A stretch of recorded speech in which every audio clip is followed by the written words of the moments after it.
As previously stated, I was afforded the opportunity to study abroad at the University of Leeds in the north of England during senior year round one. Um, Following my completion of study there, I came back home to finish up my final year at NC State. And upon graduation, I didn't really know where my life was headed. I was extremely active in rugby still doing the collegiate All Americans. However, I hadn't taken the GRE. I didn't really know what direction my life was going to go at that point in time. And I knew that rugby wasn't really going to be a choice career for the rest of my life. So I knew that I loved England. I had several friends over there. I didn't need to take the GRE, so I applied to several schools for master's programs. Um, Initially, my thought was that I was going to go back to uh, either University of Leeds or another school in Leeds. And I applied to a couple schools in London kind of on a whim, not thinking that I would get in, and I got into King's College in London.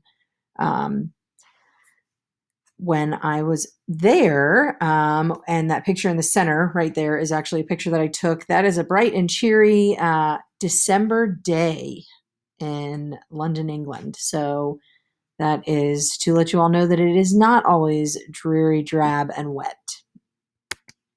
My master's was a master's in science in space physiology and health. What I do is I tell people that I did a master's in aerospace physiology because it's a lot easier to explain that. However, the actual title of my degree is space physiology and health.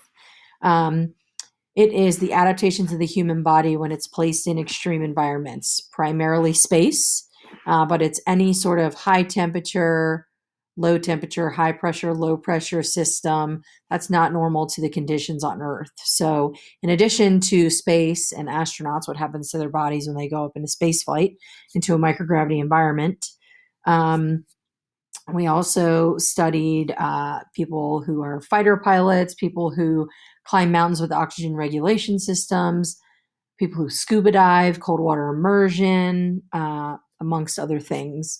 Another big stint in it was rest to exhaustive exercise. Just a couple photos actually here. During my time there, we got to do a lot of testing on each other, physiological testing. Top left-hand corner is phrenic nerve stimulation. I was the only one brave enough to um, volunteer for this activity, and I very quickly understood why. They threaded a balloon catheter through my nose down into my stomach and essentially electrocuted me, stimulated my phrenic nerve.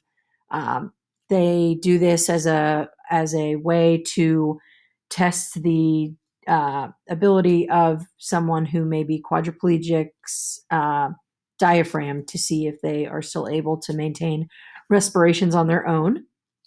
Um, the other three photos are actually from the European Space Agency in Cologne, Germany. In the top right corner and the bottom left corner, those are actually payloads. So that is what they're life-size models of what the inside of the International Space Station looks like. And the astronauts that will then go into space can practice what they are going to be doing, their science experiments, or whatever they are studying on Earth, so that they are an expert when they go into a microgravity environment. That bottom left photo, again, is a picture, a life-size replica of one room inside of the International Space Station. And actually, this photo on the right is the control room. Those TVs on the wall are actual footage, real-time footage of the astronauts on the International Space Station. So you can actually talk back and forth with them. So that was actually pretty neat.